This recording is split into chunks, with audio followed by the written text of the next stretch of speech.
салом дӯстон, имрӯз дар бораи вектор ва проексияи вектор суҳбат хоҳем кард. хоб вектор чист? хоб вектор ин бузургиест ки нависем бузургиест ки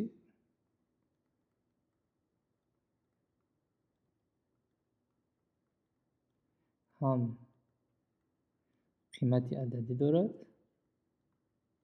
ҳам қимати ададӣ. гӯем ба саволи чӣ қадар яъне миқдор ва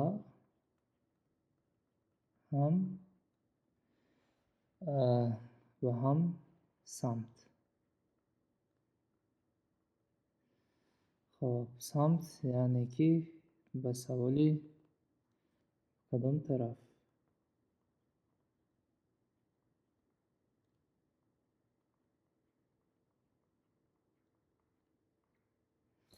кадом тараф? хоб чикор мекунад? ҷавоб медиҳад. яъне вектор ин бузургиест ки ҳам қимати ададӣ ва ҳам самт дорад. дуруст? хоб акнун чӣ гуна векторро ишорат мекунем? хоб векторро мо бо тир, яъне чунин масалан ягон вектор кашем, агар тасвир кардан хоҳем, хоб масалан ин мешавад мисоли вектор. ин ҳозир хати рост аст. дуруст? барои инро вектор табдил додан мо бояд самти ин хатро нишон диҳем, яъне хате ки чӣ дорад? Бо самт дорад. дуруст? самтро нишон медиҳад. ин аст вектор. хоб ин мешавад вектор. яъне вектор дорои ду чиз аст: қимати ададӣ, яъне ки гӯем дарозии вектор, ва самт ба кадом тараф. яъне хоб вақте ки мо векторро чунин нишон медиҳем, мо аллакай ду маълумотро бо як расм медиҳем. Чӣ гуна?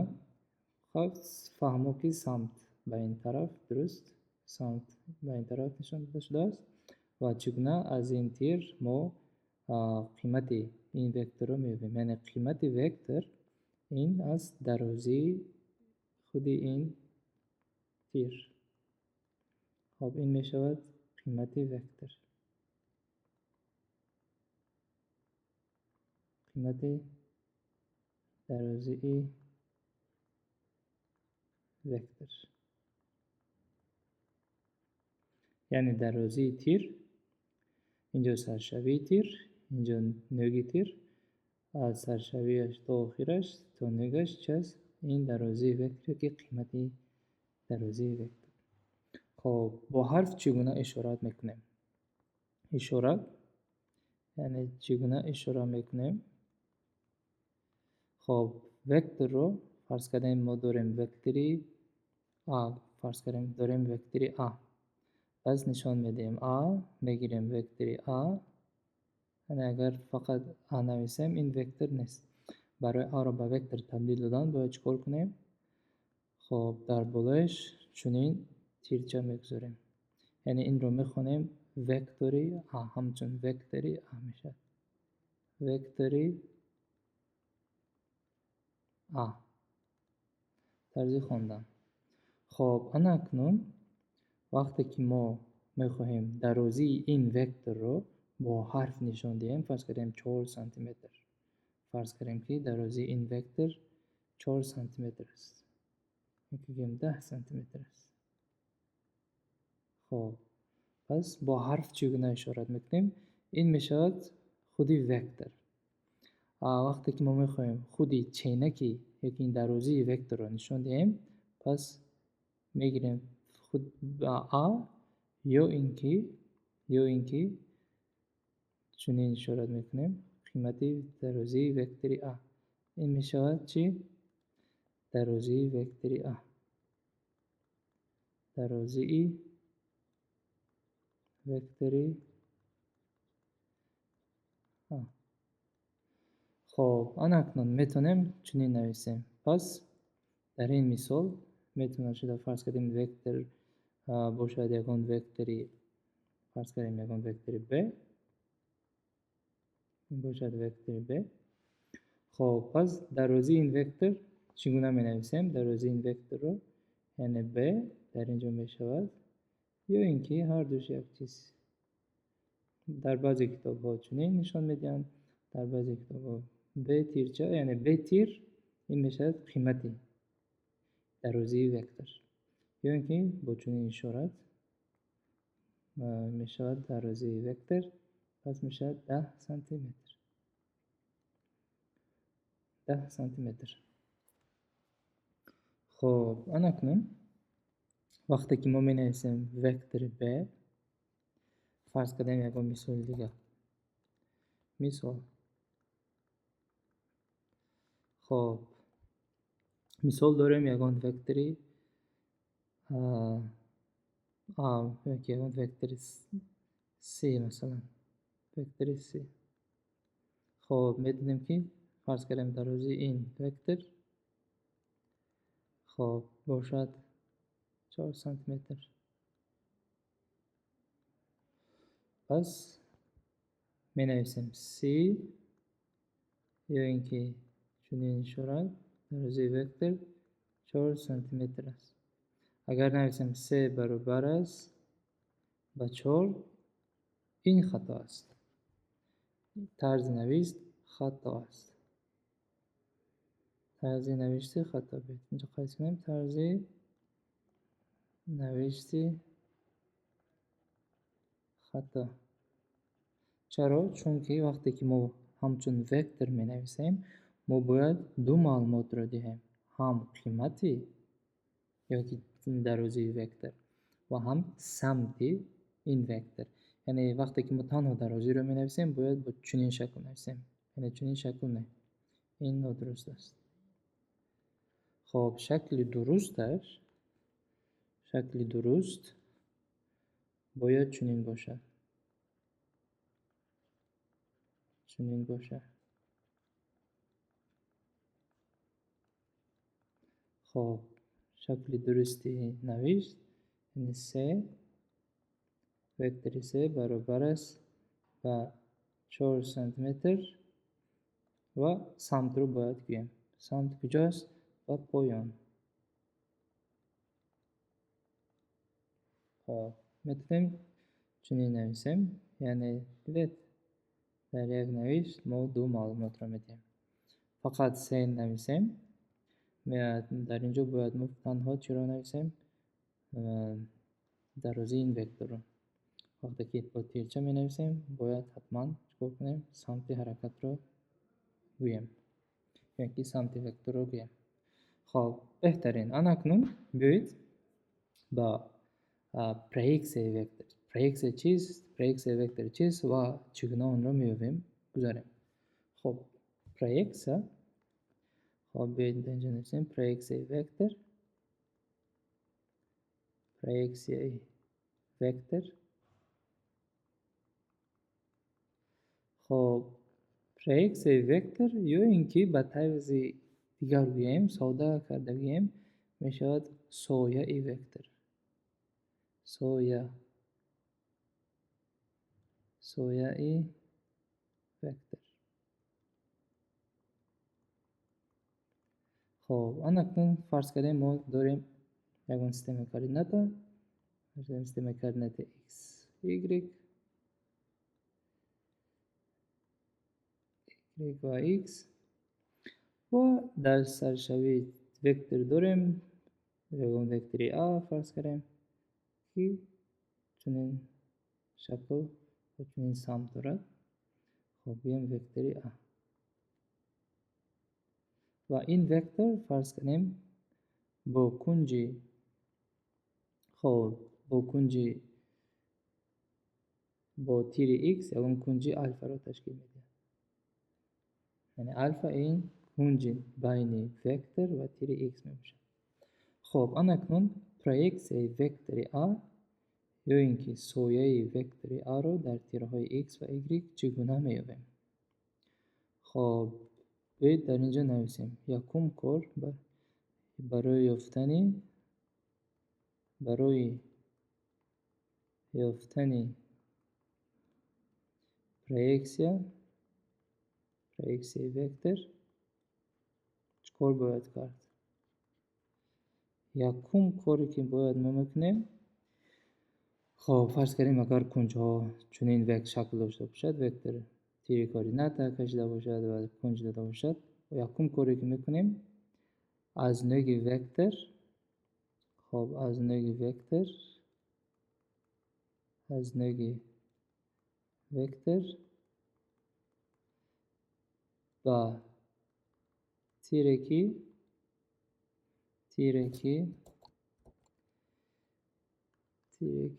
میخواهیم پرویکسی وکتور رو یابیم، پرویکسی وکتور رو یابیم، کار میکنیم خطی پرپندیکولار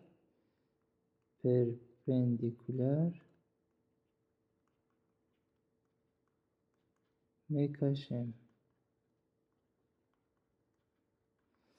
چی رو در نظر دارم؟ فرض کردیم که ما میخواهیم پرویکسی وکتور A رو، یعنی که سایه وکتور A رو در تیر X میخواهیم یابیم.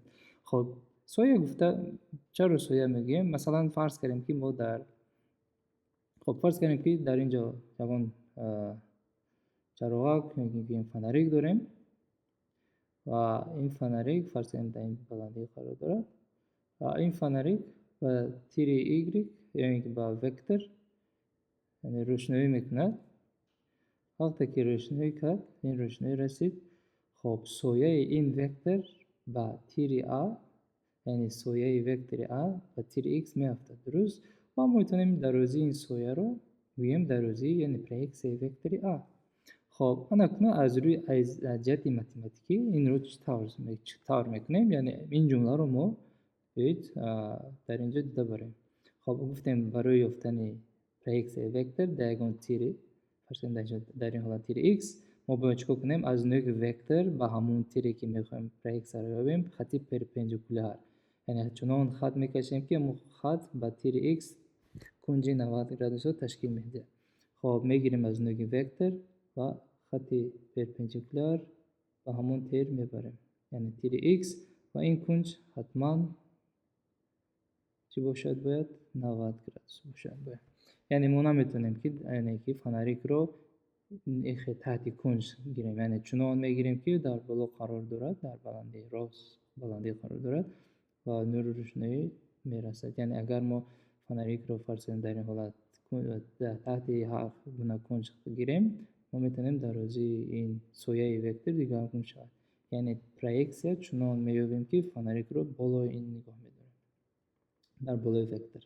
خب اکنون خب یکم جمله این بود، اکنون دوم جمله اکنون برای یافتن خب فرض کردیم این دروازی اکنون دروازی وکتور دروازی پرویکسی وکتور A در تیر X این میشد از سرشوی وکتور اکنون با کجا میره؟ تا این خطی که با همون تیر X ما کشیدیم.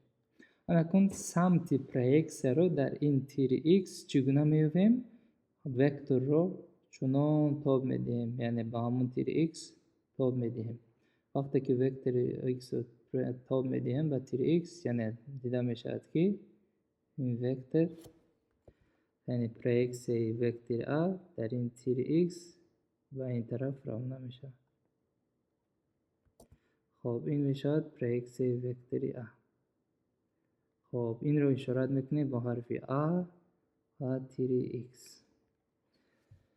خب یعنی که دوم جمله چیست؟ وکتور رو یعنی بعداً برای یافتن وکتور رو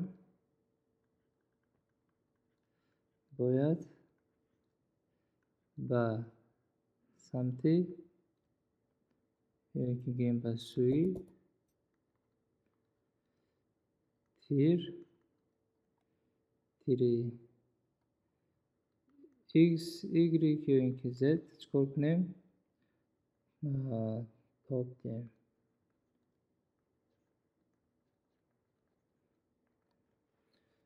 خب این چی رو میدید؟ از اینجا ما چی کار میکنیم؟ از اینجا سمتی پرویکسیون وکتر رو میابیم. وکتر رو در تیری x و y و z میابیم.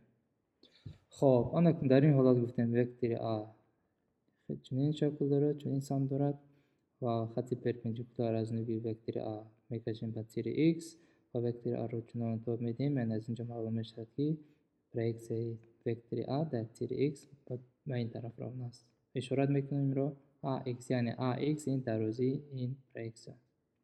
خب با چنین رو میابیم پرویکسیون این وکتر رو در تیر y از نوعی وکتر میگیریم، راست به تیر y خطی پرپندیکولار میکشیم و این خط حتما در خاطر میگیریم که پرپندیکولار است و پرویکسیون وکتر a در تیر y این از سرچشمه وکتر تا این خط است و سمت این پرویکسیون چگونه میابیم؟ یعنی وکتر رو با هم تیر به سوی همون تیر تاب میدیم.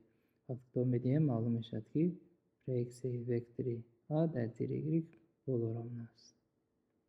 یعنی چنین شکل داره. خب این رو اشارت میکنیم با حرف A Y.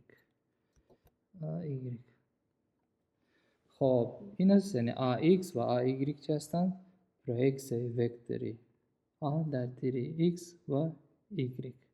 بید نویسیم AX این است پرویکسیون وکتری A در تیر x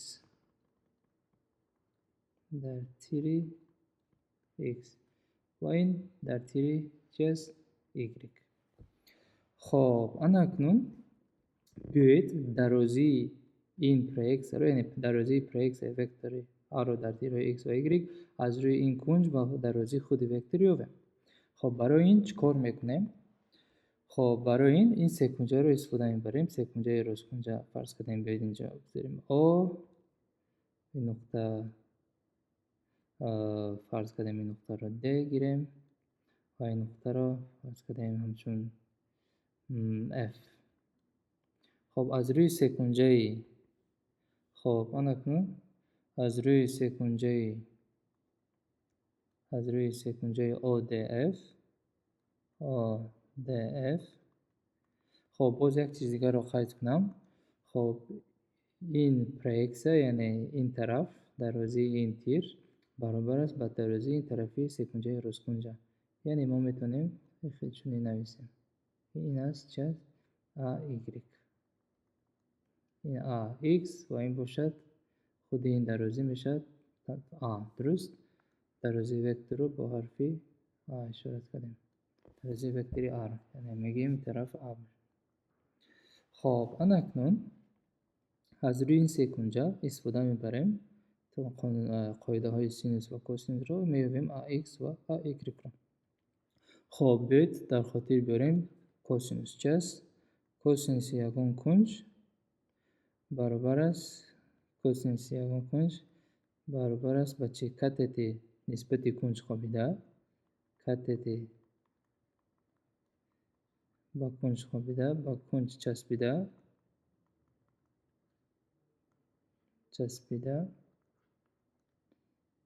خب تقسیم هیپوتنوزا. خب از یعنی اگر کوسینوس الفا باشد ما می‌بینیم کتت یا اینکه طرفی سه کنجه‌ای که با کنج الفا چسبیده است تقسیم هیپوتنوزا. خب از روی گئومتری در خاطر باید داشته باشیم این تعریف را. اکنون بیایید بنویسیم کوسینوس الفا برابر است. خب کوسینوس الفا در کجاست؟ در اینجا کتتی که با کنج الفا چسبیده است، یعنی این است که هیپوتنوزا. باید این رو دانیم این طرفی سه کنجه که در این طرف سه کنجه راست کنجه چه است؟ هیپوتنوزا که مقابل کنج 90 گرادوس است. خب اکنون کتتی که با کنج الفا چسبیده است این AY است و اینکه AX. میبینیم کنج الفا رو و میبینیم که این طرف با کنج الفا چسبیده است. پس AX می شود AX تقسیم هیپوتنوز دروازه این هیپوتنوز است دروازه وکتوری اکی با حرفی تنها A به تیرچه اشاره میکنیم.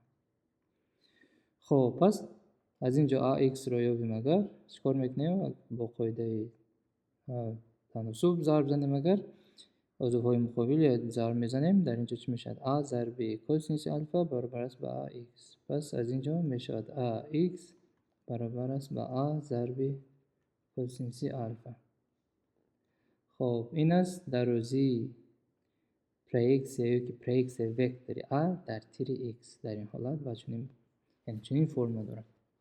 خب اکنون باز از روی همین سکونجا اکنون قاعده سینوس رو استفاده میبریم.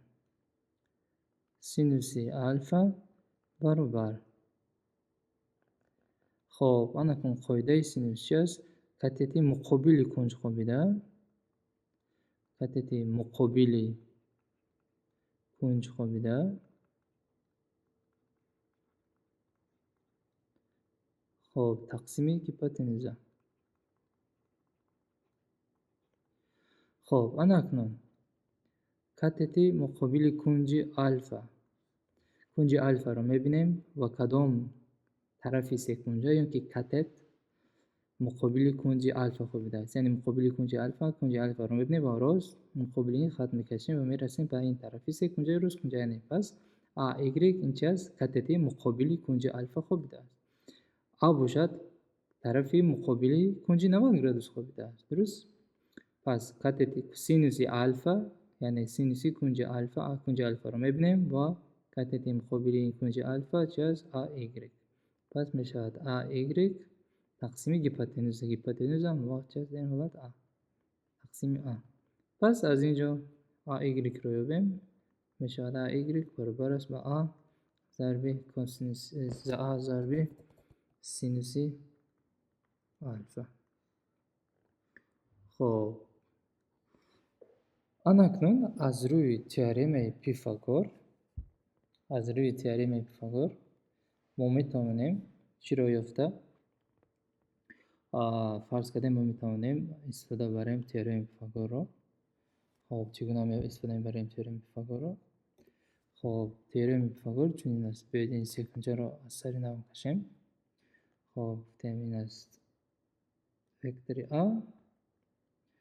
خب این بود پریکس X در تیر X و اینش بود بلوت پریکس در تیر Y یعنی این است خب اکنون این کنج بود کنج الفا این است کنجه راست کنجا. درست؟ خب از روی تئورم پیثاگور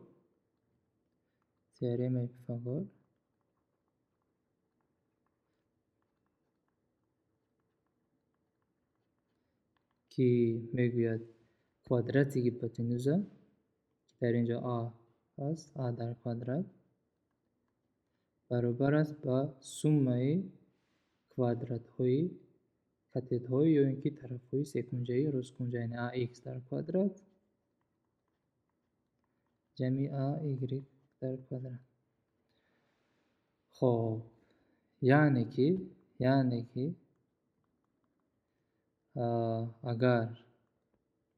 اگر ما AX و AY را دانیم پس استفاده برده از این فرمولا پس دروازه وکتور A را میتونیم یابیم. درست؟ میتونیم یابیم. چگونه میابیم؟ از روی تئورم پیثاگور یعنی همه وقت وکتور داده شده باشد وکتور فرض کردیم داده شده باشد با کوردینات های یعنی که با پریکس های AX و AY چنین عادتا چنین داده میشد وکتور یعنی وکتوری A با پرویکسیا های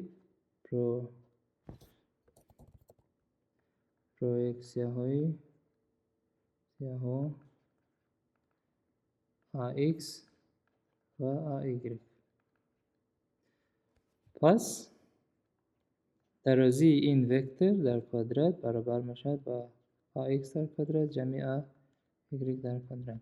و در این حالت ما گفتیم AX یافتیم AX رو A ضرب کوسینوس آلفا و AY برابر است با A سینوس آلفا. در این حالت، تنها در این حالت. خب مثلا فرض کردیم چنین مثال است. مثال داریم سیستم کوردینات چنین شکل دارد، تیره x و y و ما داریم وکتوری A. وکتوری A فرض کردیم که درازی این وکتوری A فرض کردیم درازی وکتوری A خب گیریم 10 سانتی متر باشه و کنجی بین وکتوری A و تیر x فرض کردیم که 30 گرادوس باشه. خب اکنون سوال می شود پرویکسیون وکتوری های وکتوری A را یابد.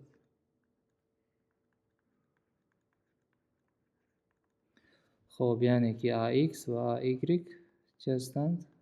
نامعلوم هستند. خب اکنون چیکار میکنیم؟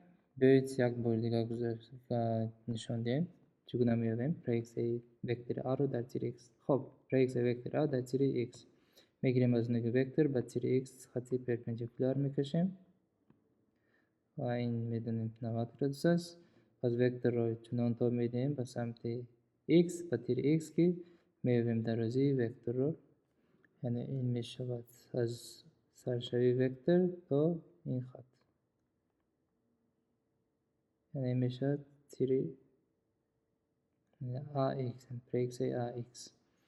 خب اکنون از روی این سکونجه از روی استفاده برده از روی قاعده کوسینوس، چون که این کتت یا این طرف سکونجه با کنج 30 گرادوس چسبیده است. پس AX یعنی کوسینوس 30 گرادوس برابر است با چی؟ AX تقسیم A، درست؟ تقسیم A و این طرف سکونجه با چند برابر است؟ با 10 سانتی متر برابر است. 10 سانتی متر. خب پس از اینجا AX رو ببین، AX برابر میشد با A ضرب کوسینوس 30 گرادوس و حساب میکنیم AX برابر است با A که A ما 10 سانتی متر است و ضرب کوسینوس 30 گرادوس. از روی جدول میبینیم که این ریشه 3 تقسیم 2 است. ریشه 3 تقسیم 2 و 10 تقسیم 2 اختصار کنیم اگر 5 میشود 5 ضرب ریشه 3 سانتی متر. خب اکنون پرویکسیون تیر وکتوری A رو در تیر Y میابیم. باز میگیریم از نوع وکتور خط پرپندیکولار میبریم به تیر Y و برای یافتن سمت این وکتور پرویکسیون در تیر Y خط وکتور رو تا میدیم به این طرف، یعنی از سرشوی وکتور تا به این خط هر دو نقطه رو میچسبونیم و این میشود چی؟ پرویکسیون وکتوری A در تیر Y. خب یعنی این طرف درازی این AY برابر است با درازی این طرفی سکونجه رسکونه، چون که اینها خط، یعنی این خط با این خط با تیر x پارالل هستند، درست؟ پس این وکتور میتونیم این وکتور رو با این طرف یا که به طرف چپ کوچونیم، یعنی این وکتور رو با این طرف کوچونیم اگر این طرف سکونجه میشود AY. بعد استفاده میبریم از روی این سکونجه. خب AY رو میبینیم که مقابل کنج 30 گرادوس خوابیده است. پس در استفاده میبریم از قاعده سینوس 30 گرادوس. خب سینوس 30 گرادوس برابر است با کتت مقابلی این کنجکاوی ایگریک تقسیم درازی این طرف یعنی هیپوتنوز 10 سانتی متر. پس از اینجا ایگریک رو یابیم میشه ایگریک برابر است به آ ضرب سینوس 30 گرادوس و از روی جدول تریگونومتری سینوس 30 گرادوس را میبینیم که برابر است به 1/2. پس قیمت ایگریک میشود 10 سانتی متر که این آ ضرب سینوس 30 گرادوس 1/2. 10 ضرب 1 10/2 5 میشه 5 سانتی متر میشه. یعنی که این طرفی این پریکس وکتور عدد ایگریک 5 سانتی متر و در این تیر باشد 5 ضرب ریشه 3 سانتی متر کمتر درست‌تر نسبتی آ ایگریک. خب این بود دوستان درباره وکتور و پریکس وکتور. خب در درس آینده فرض کنیم ما داریم 2 یا اینکه 3 وکتور و آنها را چگونه جمع میکنیم فهمانده میدیم. سلام باشید.